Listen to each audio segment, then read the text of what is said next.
Friends, आप देख रहे हैं एक स्टडी पॉइंट। आज हम पढ़ेंगे ऐतिहासिक आधार। इससे पहले मैंने पार्ट 4 की पार्ट 1 और पार्ट 2 वीडियो अपलोड कर दी है इसकी। आज हम पढ़ेंगे ऐतिहासिक आधार।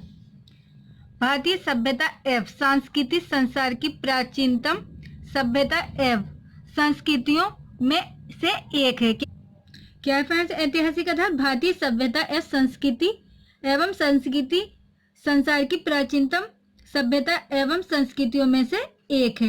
भारतीय वेद संसार के प्राचीनतम ग्रंथ है। क्या है? भारतीय वेद संसार के प्राचीनतम ग्रंथ है। क्या है? प्राचीनतम ग्रंथ है। वेद उस समय के ज्ञान कोश होते थे। क्या होते थे? वेद उस समय के ज्ञान कोश हैं, जिनमें आर्यों द्वारा खोजा एवं विकसित समस्त भौतिक एवं आध्यात्मिक ज्ञान सूत्र रूप में संग्रहित है। क्या है फ्रेंड्स?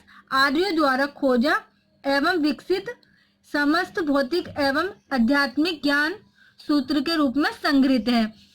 हमारे देश की सभ्यता एवं संस्कृति कम से कम ईसा पूर्व 10,000 वर्ष पुरानी आवश्यक है। क्या है फ्रेंड्स? ये हमारी देश की सभ्यता 10,000 ईसा पूर्व पुरानी आवश्यक है और इतना ही पुराना इसका शिक्षा का इतिहास भी है। क्या है फ्रेंड्स? 10,000 पुरानी आवश्यक है, बट इतना ही इसका शिक्षा का भी इतिहास है। भारत में 2500 ईसा पूर्व से 500 ईसा पूर्व तक वेदों का वर्चस्व रहा। क्या रहा? 2500 से 500 ईसा पूर्व तक वेदों का वर्चस्व रहा। इतिहासकार इस काल को वैदिक काल कहते हैं। क्या कहते हैं फ्रेंड्स? इतिहासकार इस काल को वैदिक काल कहते हैं। वैदिक काल हमारे देश में एक समृद्ध शिक्षा प्रणाली का विकास हुआ है। क्या हुआ है हमारे देश में? इसका समृद्ध शिक्षा प्रणाली का विकास हुआ है। वैदिक धर्म और दर्शन पर आधारित होने के कारण इसे वैदिक शिक्षा प्रणाली कहते हैं। किस कारण कहते हैं फ्रेंड्स? से वैदिक धर्म और दर्शन पर आधारित होने के कारण इसे वैदिक शिक्षा प्रणाली कहते हैं। और इसके पश्चात बौद्धकालीन, मुस्लिम कालीन अंग्रेजी शिक्षा एवं स्वतंत्र योत्तर शिक्षा से संबंधित विभिन्न आयोग व कमेटियां समय समय पर समाज की बदलती आवश्यकताओं के अनुरूप नए नए शिक्षा के उद्देश्य लाती रही हैं। क्या करती रही है फ्रेंड्स? मुस्लिम कालीन भी और बौद्धकालीन भी अंग्रेजी शिक्षा तथा स्वयोत्तर शिक्षा के संबंधित विभिन्न आयोग व कमेटियां समय समय पर क्या होती रही हैं? बदलती और आवश्यकताओं के अनुरूप नए नए शिक्षा के उद्देश्य लाती रही। क्या लाती रही है? नए नए शिक्षा के उद्देश्य लाती रही हैं। भारत व विश्व के इतिहास में हम भली भांति परिचित हैं। क्या है फ्रेंड्स? हम विश्व के इतिहास में भली भांति परिचित हैं, पर प्रश्न ये उठता है कि शिक्षा के उद्देश्य के निर्माण में इतिहास की क्या भूमिका है। क्या फ्रेंड्स? प्रश्न ये उठता है कि शिक्षा के उद्देश्य का निर्माण में इतिहास की क्या भूमिका रही, अथवा इतिहास क्यों पढ़ना चाहिए, अथवा इतिहास हमें क्यों पढ़ना चाहिए। यदि हम इतिहास पढ़ने के कारणों को जान लेंगे तो शिक्षा के उद्देश्यों का निर्माण में ऐतिहासिक आधार की भूमिका स्वतः ही स्पष्ट हो जाएगी। जब हम इतिहास को पढ़ लेंगे फ्रेंड्स, तो हमें ऑब्वियसली कि जानकारी मिल जाएगी क्या क्या हमारे पुराने इतिहास में क्या क्या हुआ है। इतिहास पढ़ने के निम्नलिखित लाभ क्या है? फर्स्ट इज लोगों और समाज को समझने में सहायक। क्या है फ्रेंड्स? लोगों और समाज को समझने में हमें आसानी होगी। सेकेंड इज समाज के अस्तित्व व होने वाले सामाजिक परिवर्तन को समझने में सहायता मिलेगी। क्या होगी? समाज व अस्तित्व व होने वाले सामाजिक परिवर्तन को समझने में भी हमें सहायता मिलेगी। थर्ड इज नैतिक समझ बनाने में सहायता मिलेगी हमें। और फोर्थ इज हमारे जीवन में इतिहास महत्वपूर्ण है। क्या है फ्रेंड्स? हमारे जीवन में इतिहास एक सबसे महत्वपूर्ण पॉइंट है। अच्छा 5 इज अच्छा नागरिक बनने के लिए इसका अध्ययन आवश्यक है। हमें अच्छा नागरिक बनने के लिए पुराने इतिहास की जानकारी, हमें इतिहास की जानकारी जरूरी आवश्यक है कि हमें जानकारी हो इसकी।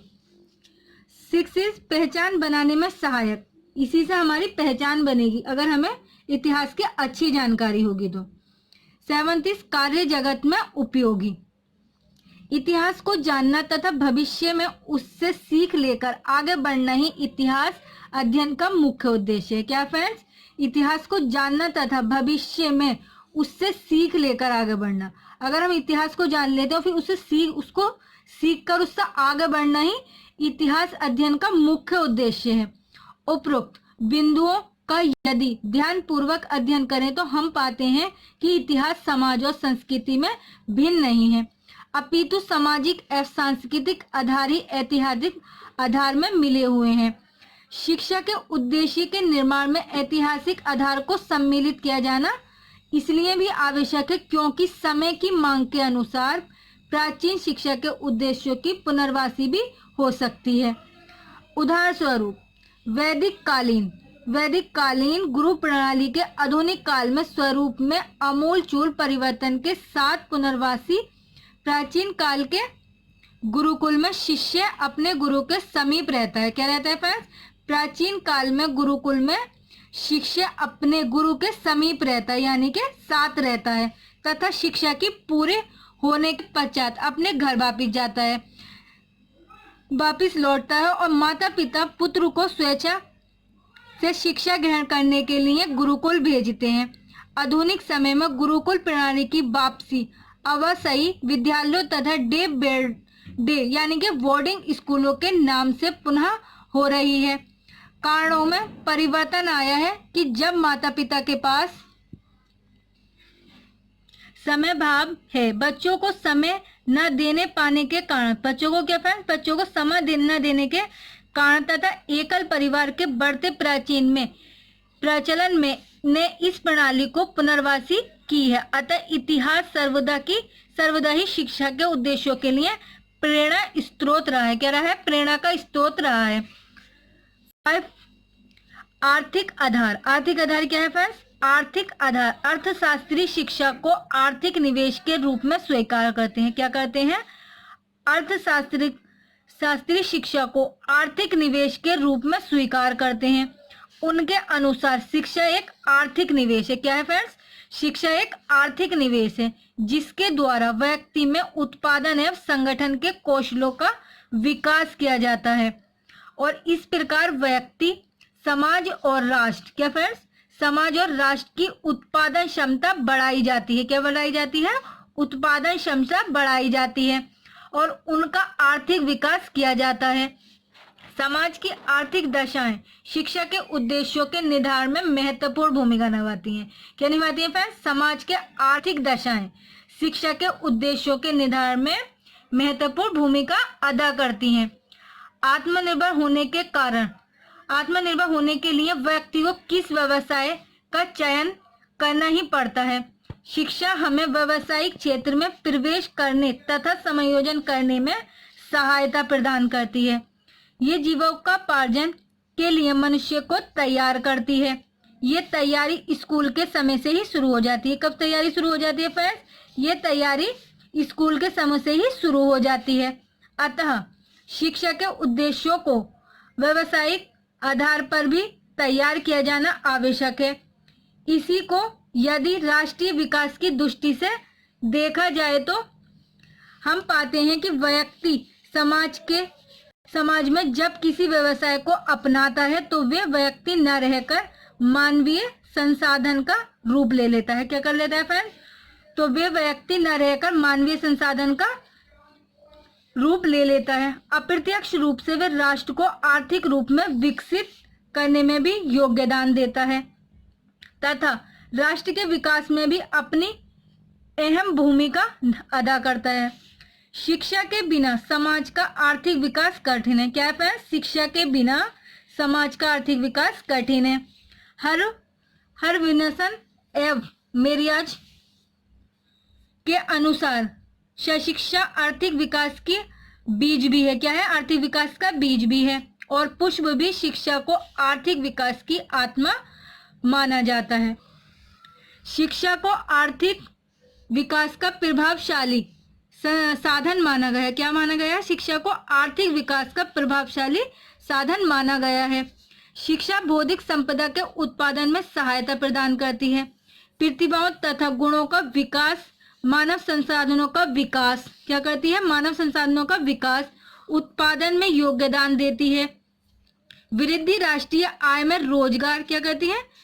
मानव संसाधन का विकास और उत्पादन में वृद्धि का राष्ट्रीय आय में वृद्धि और रोजगार अवसर उपलब्ध कराना तथा शिक्षा के निवेश के रूप में अपना योगदान देती है। शिक्षा लोगों को खुशहाली क्या देती है? शिक्षा लोगों को खुशहाली, भलाई एवं सुरक्षा प्रदान करने का एक सशक्त साधन है। क्या है? भलाई एवं सुरक्षा प्रदान करने का क्या है? सशक्त साधन है। ये मानव संसाधनों का विकास करके राष्ट्रीय विकास में स्वीकार्यतम योगदान दे सकती है। वास्तव में शिक्षा एक क्या है? उद्योग है। क्या है? वास्तव में शिक्षा एक उद्योग है जो लोगों को कृषि, विज्ञान, उद्योग, व्यापक, बैंकिंग, यातायात तथा सहकारी जीवन जीने के लिए तैयार करती है। अतः शिक्षा राष्ट्रीय विकास का अनिवार्य एवं प्रभावशाली साधन है। अतः शिक्षा के उद्देश्यों को निर्धारित करते समय आर्थिक आधार को भी ध्यान में रखना अत्यंत आवश्यक है। क्या है? शिक्षा के उद्देश्यों को निर्धारित करते समय आर्थिक आधार को भी ध्यान में रखना अति आवश्यक। नेक्स्ट पॉइंट इज राजनीतिक आधार। राजनीतिक आधार क्या है? भारतवर्ष में प्राचीन काल में शिक्षा को राजा महाराजाओं द्वारा मान सम्मान एवं सुरक्षा प्राप्त थी। क्या थी? भारतवर्ष में प्राचीन काल में शिक्षा को राजा महाराजाओं द्वारा मान सम्मान एवं सुरक्षा प्राप्त थी। राजा गुरुओं का सम्मान एवं आदर सत्कार करते थे। क्या करते थे? राजा क्या करते थे? गुरुओं का आदर और सम्मान करते थे, उनका सत्कार करते थे। परंतु शिक्षा के कार्य में उनका कोई हस्तक्षेप नहीं था।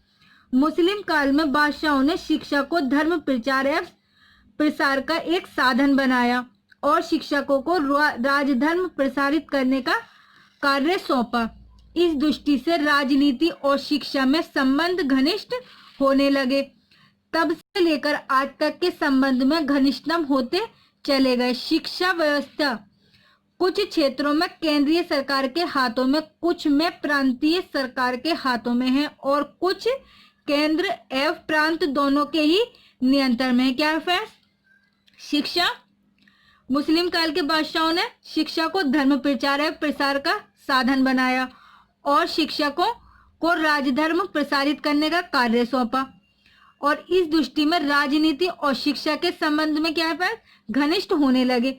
तब से लेकर आज तक ये संबंध घनिष्ठतम होते चले गए। शिक्षा व्यवस्था कुछ क्षेत्रों में केंद्रीय सरकार के हाथों में है। क्या है?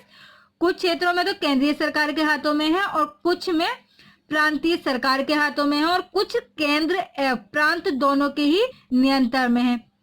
इससे स्पष्ट है कि शिक्षा पर राजनीति का नियंत्रण है। क्या है फ्रेंड? इससे स्पष्ट क्या है कि शिक्षा राजनीति का नियंत्रण है। राजनीति शिक्षा को 4 प्रकार से नियंत्रित करती है। फर्स्ट इज वैधानिक नियंत्रण।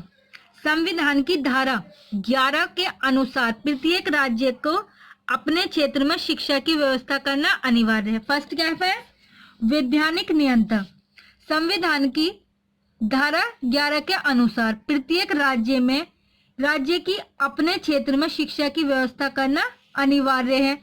प्रत्येक राज्य अपनी अपनी शिक्षा संहिता एजुकेशन कोड के अनुसार अपने क्षेत्र में शिक्षा पर नियंत्रण रखता है। क्या रखता है? अपनी अपनी शिक्षा संहिता के अनुसार अपने अपने क्षेत्र में शिक्षा पर नियंत्रण रखता है। सेकेंड इज आर्थिक नियंत्रण। वित्तीय मामलों में शिक्षा को पूर्ण रूप से शासन पर निर्भर करती है। शासन शिक्षा को अनुदान देकर नियंत्रित करता है। क्या है सेकेंड? आर्थिक नियंत्रण। वित्तीय मामलों में शिक्षा को पूर्ण रूप से शासन पर निर्भर करती है। शासन शिक्षा को अनुदान देकर नियंत्रित करता है। थर्ड इज शैक्षिक नियंत्रण। शासन अपने लक्ष्यों, आवश्यकताओं तथा राष्ट्रीय शिक्षा नीति के अनुसार पाठ्यक्रम, विद्यालय व्यवस्था और पाठ्य पुस्तकों और शिक्षा विधियों पर परीक्षा पद्धति आदि का स्वरूप निर्धारण करता है और शिक्षा संस्थाओं को इन्हीं अनुसार करना होता है। क्या है? थर्ड इज शैक्षिक नियंत्रण।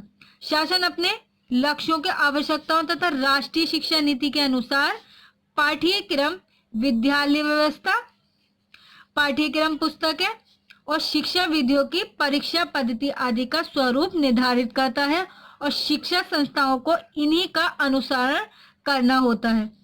फोर्थ इज प्रशासनिक नियंत्रण। शिक्षा संस्थाओं को प्रत्येक राज्य शासन द्वारा निर्धारित शिक्षा संहिता के अंतर्गत ही कार्य करना होता है। क्या करना होता है फ्रेंड्स? राज्य के शासन द्वारा ही निर्धारित शिक्षा संहिता के अंतर्गत ही कार्य करना होता है। इसके अतिरिक्त प्रधानाचार्य अध्यापकों की नियुक्ति, विभिन्न संस्थाओं को सरकारी मान्यता आदि में शासन का नियंत्रण होता है। किसी भी देश में शिक्षा के उद्देश्य राजनीति से प्रभावित हुए बिना नहीं रह सकते। क्या है फ्रेंड्स? किसी भी देश में शिक्षा के उद्देश्य राजनीति से प्रभावित हुए बिना नहीं रह सकते। प्रजातांत्रिक देशों में देशों की शिक्षा के उद्देश्य अधिनियमवादी और साम्यवादी देशों की शिक्षा के उद्देश्य में भिन्न होते हैं। क्या होते हैं? अधिनियमवादी और साम्यवादी देशों की शिक्षा के उद्देश्यों में भिन्न होते हैं। प्रजातंत्र में समानता एवं स्वतंत्रता, न्याय, बहुलवाद, सहनशीलता, सम्मान, भागीदारी आदि मूल्य सम्मिलित हैं। समानता का लोकतांत्रिक मूल्य एक ही राज्य में रहने वाले लोगों के लिए समान अधिकार और दायित्वों की बात करता है। क्या करता है फ्रेंड्स? समानता का लोकतांत्रिक मूल्य एक ही राज्य में रहने वाले सभी लोगों के लिए समान अधिकार और दायित्वों की बात करता है। स्वतंत्रता का मूल्य लोगों को शासन की अनुमति देता है। समाज में न्याय कानून के माध्यम से व्यक्त किया जाता है। बहुलवाद एक प्रकार की स्वीकृति है कि यदि भी हम राज्य और कानून के समक्ष सभी समान हैं। क्या है फ्रेंड्स?